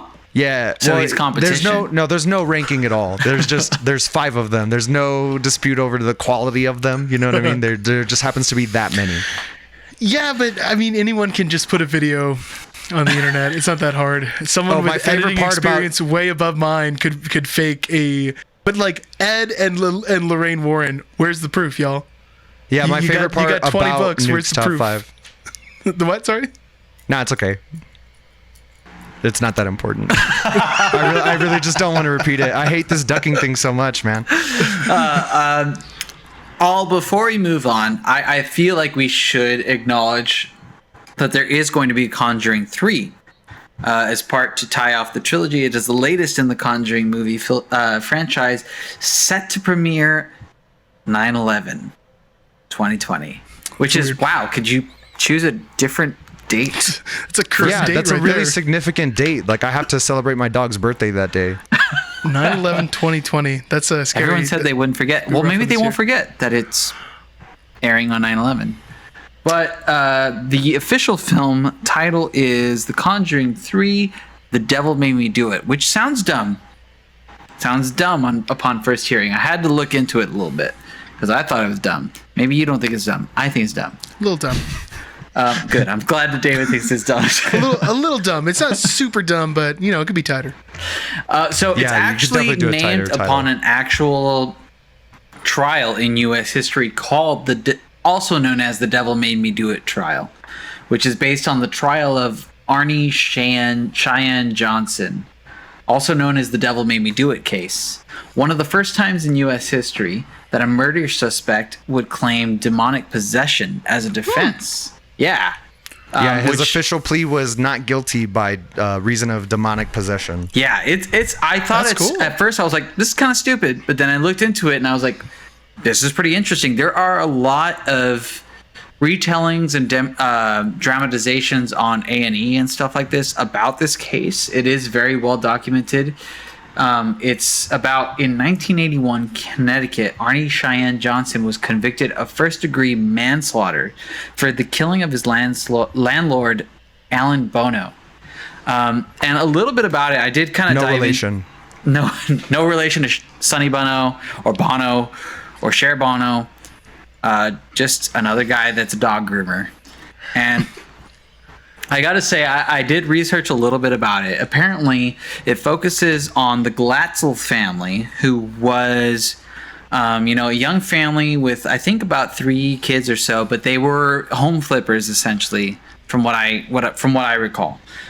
They were looking at a property to flip and rent, or to just rent. And David Glatzel, the youngest of it, upon coming into this dilapidated property, felt that he was being possessed by a very intense, scary masculine presence, and he was possessed reportedly for a while, and then Arnie Cheyenne Johnson helped the family come through it, who then the possession transferred to, and was then subject to this violent case against Alan Bono for not any particular reason. And then it comes Ed and Lorraine Warren came in as part of justifying his innocence. So I think it's interesting that it changes from being a haunted house dynamic to a courtroom drama dynamic, which is what they're trying to do with this. That is interesting. That could work out pretty well. That could be really interesting. Yeah, so Yes. Ed and Lorraine had actually already been working on like the young boy's possession. And this Johnson dude, Arn Cheyenne Johnson, he was engaged to the younger kids who was possessed. He was engaged to his older sister, and that's where like their relation comes from. So when this happened, they were like, "Oh, well, Arn must be possessed also." The possessions are going around over there right now. I had heard that it was because they were intervening with him, and Arn had kind of provoked the spirit. I had heard that he had provoked it and like dared it to like take him instead. He was being a real Zach Baggins about it. He was being a Baggins about it. He was bagganing, if you will. And I do have high hopes for this movie. It does sound cool. It's got a good premise. If it can be pulled off well, it hasn't been pulled off well before. I don't know of any paranormal movie centered around a courthouse drama that could really, I could The recall. Exorcism of Emily Rose. Oh, yikes. Well, that's not a good predecessor. Sorry about that. Well, what are you talking about? That movie's great. Yeah, I really enjoy The Exorcism of Emily Rose. Well, another thing also is that it doesn't have the best productive crew tied to it. Uh-oh. Yeah. I saw that. This is the first one that James Wan is not directing, isn't it? He's not directing. Right. Yeah. Which is a bummer. A huge bummer, because he's getting buku money for other projects, namely Aquaman. Because Which Aquaman is 2 is going on. Gross. But I'm sure Brandon's stoked about that. But If you want to listen about Aquaman, go talk to the nerd on the channel. Yeah. he'll tell you how it's such a good movie. Go and talk you should to that really give it a freak. second chance. Maybe wow. you should watch the director's cut. But I gotta say, yeah, I'm not stoked that James Wan's not directing it. He is producing, which, I mean, he's just throwing money at it, I guess. It is directed by Michael Chavez, with an S. I would say Chavez. It's not. I don't know if it's Chavez. Are you sure it's not Chavez. Chaves? It might be Chaves. Who is the director of La Llorona? Ooh, Which no. I was like, wow, I hated that movie. So Yeah. not going to be great. With the screenplay from David Leslie Johnson McGoldrick, who is a screenwriter from the movie Orphan, which was a great movie. Wrath of Titans, I guess. Wrath of the Ugh. Titans, which is okay, I guess. The Conjuring 2, Aquaman, and apparently The Walking Dead for many years. For at least 8 years, he was a screenwriter for The Walking Dead. Oh no, Which- not for which not years? for 8 years. He did 13 episodes. Oh, I'm sorry. I thought I saw the timeline. Oh no, I'm sorry. I take that back. You are kind of right though. He worked on it for years, but like just some episodes every once in a while. Ah, I see. I knew that he was the PA for Frank Darabont for a while. He did some of season 2, and then season 7, 8, 9, 10. Like he's done more. Well, actually, in this last season, he's only done one episode. He's been on and off of it, I guess. Is this the final season also? I don't think so. Wow, I thought they were done with it. Well, they're doing a movie. Oh, wow. They'll never stop, Danny. That's what you don't understand. They won't stop until they have to. Until they're the filming dead. Yeah. Yeah. They won't stop until we're all the Walking Dead, bro. I just gotta say, I mean, the production crew, I mean, they've got all of the acting talent for it. They have good acting talent listed for it, but I mean, the writing and producing crew just doesn't look great. And I hope this is their shining moment because they have a lot at stake, but It won't be. I don't think it will be as No, far it's not as going to be. It's these records go. And I think it's going to take a lot to pull off this kind of story. I think it'll be "ite." I think that's what we'll be saying in 4 months. Be a Or good 6 out of 10. It'll be like, it's okay. Yeah. You heard The first it on one's the best one. David and Frank and Beans first. We are calling our CLE for The Conjuring 3 Yeah. Ite. It's Yeah, it's aight. "ite," I guess. Would recommend well. to a friend to just wait for it to get on Netflix. Yeah. Which There it you go. inevitably will.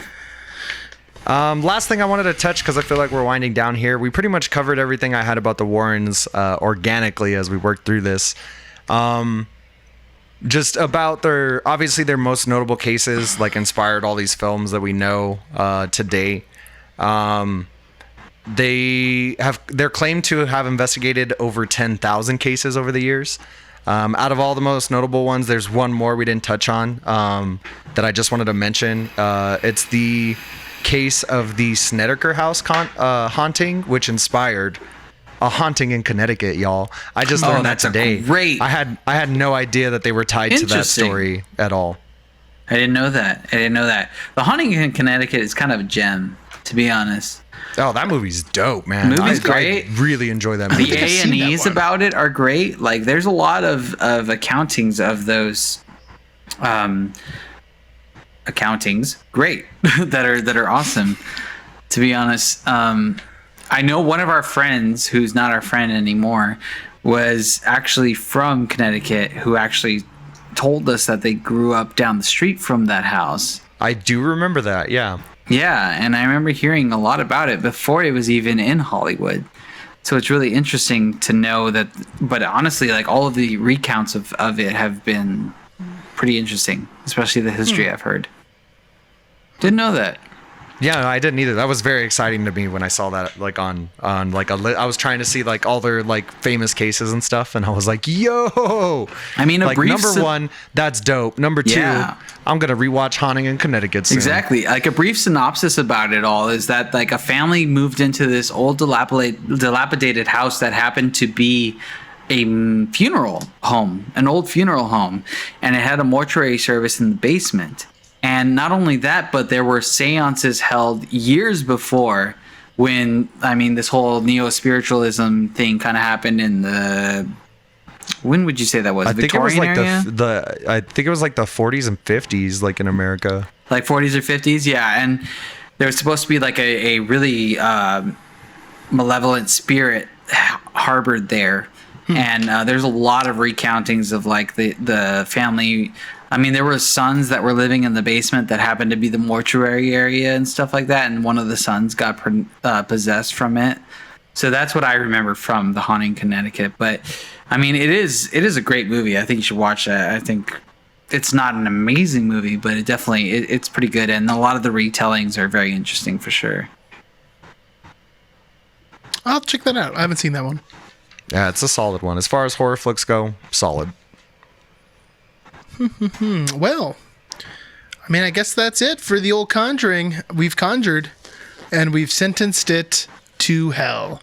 Oh, you know what? One last thing, and what? it's got nothing to do with like any of the research or anything. But the first time I went to go see The Conjuring, I went with like the like 4 male cousins that I grew up with. We were all like super close, and then like our moms. And my aunt is a crazy person, and after we saw the movie, she, for a period of time, she'd like, if she was trying to spook you out, she would go, "Ooh, the Conjuring's gonna get you." And like, that's still one of my favorite memories to this day. I think about it all the time because it's like wrong title. And 2, it's not like it was the name of the monster or anything. Like, what are you talking about, lady?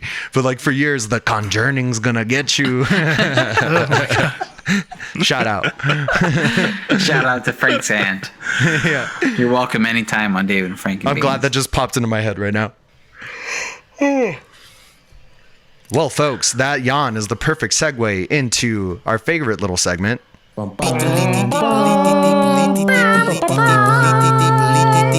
Oh, that's interesting. And today I'll be taking the wheel, guys. And, you know, we try to keep it current. And, oh, that's interesting. For those of you not familiar with this, we try to stay on topic or whatever. This is our little current event, or I guess fun fact part of the episode. So we're filming this July, what is it today? The 7th, 2020? Yep. It's 7720. 7720, as Danny so colorfully put just now. We're in the midst of a global pandemic. A lot of people are home. Obviously don't want to talk about that too much because we're all very aware of it. But also today we're talking about spooky stuff. You know what I mean? There's no way. How could these two worlds converge? You know what I mean? Well, according to an article that I found on losangeles.cbslocal.com, reports of paranormal activity on the rise during coronavirus stay-at-home orders. Yeah. Which I just thought was really funny. You know what I mean? We'll read. I also found one from a Canadian news web source. So it's happening all across North America. But I'll read you the Los Angeles one because it's a little bit quicker. There has been an increase in the number of reports of possible hauntings at homes and the pandemic lockdown. Believers say they have no way to keep themselves socially distanced from the spirit world and claim they have been subjected to an extra dose of paranormal activity during the coronavirus quarantine. Paranormal investigators believe some are likely the real deal, but others have simpler explanations, which is obviously... Everybody's stuck at home, you know what I mean? Stuck at home. Like everybody's got like cabin fever going on. Yeah, right. Sometimes the ghosts aren't like spirits, you know what I mean? But what we know.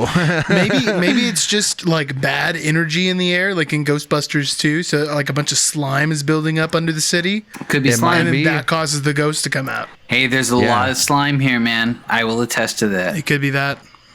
One of the things that I did find interesting, just like numbers wise, if you want to like equate it, there is a paranormal researcher in Canada who used to host a TV show I've never heard of because we don't live in Canada. He says that he used to receive 2 to 5 calls a month from people convinced that their homes are haunted. Currently, he's getting about 5 to 10 calls a week. Just to put those numbers in perspective. Like people are losing their minds at home and they're seeing some spooky stuff. Wow. But also, if you're like, just to play devil's advocate, if you were a ghost, much like my dog was experiencing when I was on my quarantine, I'm off of it now, but during my quarantine, my dog was the real winner because he got to spend more time with me than he ever has, like consistently. And the ghosts probably feel the same way about that. They're like, wow, the whole family's home. Like, let's play a game. Let's have family game night tonight. Y'all, I usually don't attest to this, but I feel like now's the time to talk about this. You know, Frank and I are the more spiritually sensitive to things like this of the David and Frank and Beans channel. I'm not comfortable with that label, but the sentiment I agree with. You are sensitive. And I will say. But what I will say is, okay, I can't attest to it being from the beginning of quarantine, but I will say, like, here, ooh, interesting, in my apartment, I mean, there have been some goings on that are a little bit strange, a little hard to explain, Dude, those were just sirens. We all heard them. There was like an There are ambulance or something sirens. passing by. However, there are doors shutting on their own. Ooh, sick. There are things falling off the shelf, and Nice. there are a bit of weird noises. I mean, obviously, I live in a complex where there are other people, and it's difficult to explain where these noises come from. It is also difficult to explain where doors are shutting on their own. And it's also difficult to explain why some devices turn on their own. Yeah, so Well, that's I will fun. say that. I do have a Roomba, who is an off-brand Roomba, a robot vacuum, if you will. She's like a Hey. Rhonda. A Boomba, if you will. A Roomba, if you will. And it's awesome. I love it. I got it for less than $200, which is amazing. But Did you get it for It- like $198.99? exactly. It left the outline of a ghost and dust on your floor. No, it turns on by itself. And sometimes it will move around the house by itself, which you really have to turn it on twice. You have to press clean and clean twice with the remote for it to actually take off. And if It sounds like in order to get yourself some savings, you got haunted, bro. You got to kill that thing. You got to kill that little off-brand Roomba. there have been some things. I mean, this there seems like a win to me. It's just cleaning more. You know what I mean? I mean, that's great. You know, clean my house all you have to. It's It a is very ambitious freaking out- Roomba. Exactly. It's freaking out my dog and it's freaking out my girlfriend. Oh, well, that's not okay. Don't mess with my DERs. That I have an issue with. But I will say, yes, there have been some paranormal occurrences that I have tried to reassure are not happening, but I don't know why they're happening. Well, dude, isn't Raven a psychic? Like, why don't you guys just... Frank, I think talk you're to being it? racist. Not all ravens are psychics, okay? Jesus. Is that racist or ravist? It's racist. It's ravist. Don't be such a ravist. I just want to speak on behalf of the logical branch of the channel. Obviously, There we go. the science-based branch of the channel. No, but seriously, like people hear and see what they want to. You know what I mean? The power of suggestion is great. I think people are home for long periods of time. People are bored and people are losing it a little bit, like quite literally. Definitely. Like, as need far for as this social article interaction goes, is great. 100% agree. Like, Yeah. as far as like this whole uptick and everything, I just think it's hilarious that everybody's like stuck at home so long that they're seeing ghosts. Yeah, that's really funny. But to me, this is solid ghosts are nonsense evidence right here, because it's like, what are we saying? There's a correlation here. You know what I mean? There's got to be a bit of correlation here. Is it either people are imagining more things, or that something about coronavirus has made ghosts, 20 Well, times David, more there's a lot of active? people dying. Well, David, that's a little bit of absolutism, so I'd have to disagree with you there. Just because like 9 out of 10 are wrong doesn't mean like there could be one that is correct. You know what I mean? What? No, I don't know. What are you trying to say? Like you're saying this uptick shows that, like, you're alluding to the fact that this uptick proves that ghosts can't be real because everybody's losing their minds. You know what I mean?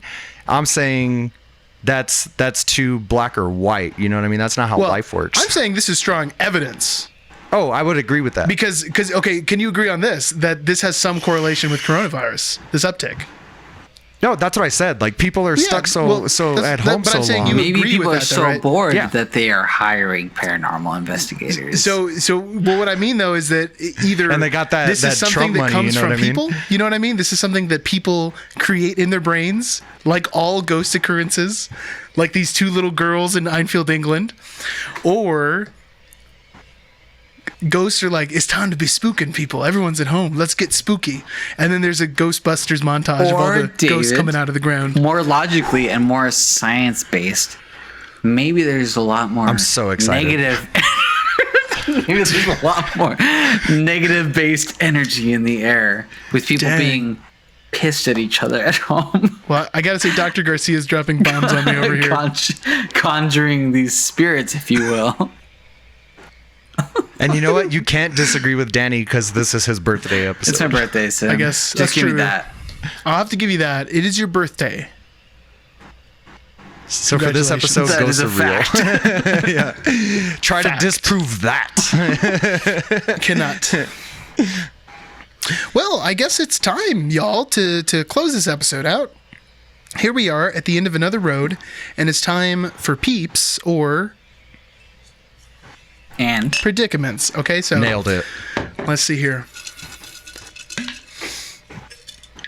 Today we are talking about these two people. Eli Roth versus Robert Rodriguez. ugh. So we have Tarantino's two henchmen. And That's nice.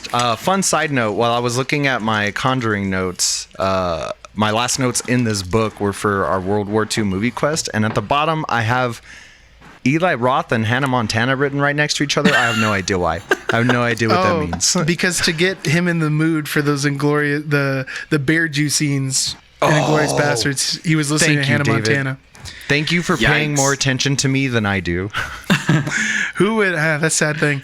Who would be better at threatening an incorporeal? Am I saying that right? Yeah, incorporeal. Yeah. Incorporeal spirit for the views. So who is willing to anger a spirit, real or fictional, at the expense of the clicks? I'm really glad that my I got predict myself made all it in messed here. up. I was about to be like, yo, Hannah Montana does not give any shit. But she does. She's not included right now. Well, I'd like to start it off with just Eli Roth. I feel like he seems much more full of himself than Robert Rodriguez. I feel like Eli Roth is the kid who has to raise his hand in class to clarify something that everyone was like, we don't need any clarification on this. I do also feel that Eli Roth could legitimately play Zach Baggins in dramatization. He would look good. They would You know, have the same. I agree with you guys 100%. Immediately, my first thought was Eli Roth seems more susceptible to some baggenry. Like, I could see him doing that. Well, I'm glad. Wow, this is okay. I love when one When goes it's quick. like Quentin Tarantino's the other guy, right? Like, that's who he's versus? Robert Rodriguez. Okay, yeah. I don't know. I have nothing. Like, I feel like Robert Rodriguez could do it, but he wouldn't do as good of a job. I'm gonna look at a picture And that's not of to say Robert that Eli Rodriguez, 'cause Roth I don't know would if do I've a ever great job. seen Robert Rodriguez. He looks, like a man, I guess. He plays guitar. He likes to play Is guitar. that a Mad TV Oh, reference? See, he wears a cowboy hat, ironically, probably. But I don't know. No, he doesn't look like he would wear Zach Baggins glasses. Whereas Eli Roth definitely does look like that. Yeah, Eli Roth to me he seems more needy. He seems more obnoxious, just like in person, like More boisterous. more boisterous. I could see him filling this role quite easily. Easily. Okay, well, let's move on to the second one then. Point Eli Roth. Who's more likely to be a ghost skeptic?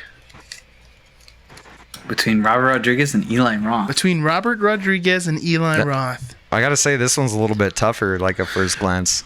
Y'all, I am Googling Eli Roth ghosts. Ooh. And I am Googling Robert Rodriguez ghosts. Interesting. Well, just to start off, I don't think either of them have a movie that's particularly paranormal. I mean, there's not Once Upon a Time in Mexico. What's the vampire one? From Dusk Till Dawn. I guess that's not, ghosties, but it is some sort of Paranormal. paranormal entity. I don't think Eli Roth Is Eli Roth Jewish? He is. Yeah. Because there's a lot of like spiritualism in like some Jewish cultures. Now, whether he's practicing though, that's another thing. I know he is a person of the chosen people, but I don't know. He doesn't seem particularly religious from his films, but maybe that's unfair to judge. Yeah, you don't know. You know? I don't know. I'm not seeing any search results that come back for Robert Rodriguez ghosts, but Eli Roth ghosts, I am seeing some connotation of him and the 13 Ghosts, which I hope is not a thing. I have heard he's remaking. Well, that 13 doesn't sound good Ghosts? at all. That movie's fine just the way it is. That's funny. I just picked up that movie. I found it super Have you ever cheap. seen that movie, David? Yeah, I've seen that movie. Oh, that movie's amazing. It's real dumb. I'm pretty sure we awesome. talked about 13 Ghosts on a movie quest. The same one that we talked about, The Conjuring. Nice. Haunted house movies. And that's how we keep our universes linked. Yeah, exactly. Apparently, he's doing some movie called Haunt. Eli Roth is working on this right now, an American slasher film. He encounters a man in a ghost mask who calls himself Mitch. What? I don't understand. He's a producer on it. This is a long plot synopsis. I don't know. I mean, I to be honest, I feel like this is a toss-up. I feel like either one of them could be. It could go either way, right? Yeah, I don't know what their personal beliefs are here, but we got to pick one. Jeez. You know what? I will say this, and we're gonna go just totally on a racial stereotype here. Oh. But Robert Rodriguez is Hispanic, and I feel like in Hispanic culture, it's not unusual for there to be ghost stories and for there to be like a, Are you just basing that off of knowing us? Yeah, I was gonna No, say. I mean, No, yeah. No, I just in 100% general, agree with you, yeah. I think there's like a faith healer kind of thing going on. You know what I mean? Yeah, like when we were talking about La Llorona, I was I didn't mention it, but in my head I was like, why would I watch something that the trailer failed to terrify me with like a subject that has terrified me my entire life. Exactly. because of Yeah, how Like many my times I've heard grandma's the story. stories scared me more than the La Llorona trailer did. Yeah. And everyone, that's synonymous to us. Everyone knows that story. So yeah, I mean, I'd feel comfortable going Eli Roth for the win today. Okay. Because in this case, we are arguing who would be the skeptic. Yeah, that's fair. Okay, well then, guys, we get down. Here we are. We have Eli Roth against last week's champion, Arnold Schwarzenegger. And we get a doozy of a prompt here. Who would make a better Ghost Hunters show host? So we're talking about a Zach Baggins style character, as we had previously alluded. But who would be better? Like, first you got Eli Roth, who's pretty much a dead ringer. You know what I mean? But then you got Arnold, who's just like, come on, do it! Do it, Ghost, come on! Yeah, guys, So- I gotta say, if it's 1995, like both these shows are on at the same time, I can only watch one. I gotta make a choice. I'm watching Arnold, guys. Like, that sounds way more entertaining. Jim, Arnold seems a lot more entertaining. Yeah. There's too many ghosts. We must use the EMP. Yeah. It'd be amazing. Yeah, that sounds dope. And those ghosts would be terrified. I'm not Like, messing I with think that we guy. need to start like a letter writing campaign to get Arnold Schwarzenegger a ghost hunting show. Whoa. Yeah, that would be It's really, weird really that cool. Arnold Schwarzenegger hasn't been in a supernatural. I mean, other than like Predator, he hasn't been in like a supernatural movie before. Well, I mean, I would say Total Recall is pretty supernatural. It's like sci-fi. Sci-fi for sure. Yeah, Yeah, he's I would mostly say more sci-fi and action. That's pretty much what he does. Yeah, sci-fi action. Yeah, I guess think you're muscles don't really intimidate the I supernatural. was just gonna say, you never really see super muscly guys, because they could just punch a hole through the wall and escape the house. Game over. right. Dang, ain't that the truth? But that would be a great show to watch. Arnold Schwarzenegger just punching his way out of a house when he gets real scared. Dude, I'll watch that show so hard. Okay, well, I mean, Arnold's here again, and I think he's a contender, guys. I think he's got the spirit. He's got almost like a Batman-esque aura. yeah, You know? yeah. I disagree, but I think the really important lesson we learned today is that we need an Arnold Schwarzenegger movie or ghost hunting TV show. That'd be Like, great. write your congressman. Let's get this done, people. Cops has left us. There's a void to be filled. Not even I think we live just found our PD plug. anymore. Yeah. If you're still filling a void, I believe Under Arrest is still on Netflix, which is like the Canadian version of Cops, and I gotta say, guys, it's delightful. Okay. It's Cops' more heartwarming, like friendly cousin. It features Hey, a lot more moves. Calm down Yeah. there, buddy. I got a donut for you. Hey there, buddy. What seems to be the problem here today? Why don't we all just talk it out? That's amazing. Well, any last words, everybody? I feel like we're closing out this episode. I just want to say that if you're a demon listening to this podcast, I hope that you don't mess with anyone. I would hope that Frank has some Latin last words to send us off on. Whoa. You know? I wish we did. The only Latin words I know besides like really big, like all the other sayings, you know what I mean, is veneratio vestri frater, and that's just because I have it tattooed on my chest. I don't know Latin, you know what I mean? It's a dead language. Who knows that stuff? I'm not some weirdo archaeologist. I work at a music store. I had a thought, but I lost it with that ridiculousness. So, you know, there it goes. Oh, if you are a demon, send us an email, davidandfrankandbeans@gmail.com. That's right. Subscribe. Like, share, and subscribe. Let us know what Exactly. your name is so we can have dominion over you. That sounds fun. We know you're listening without subscribing, and it's not helpful at all. I just want you to know that. So please Just because subscribe. you're a demon doesn't mean you have to be rude.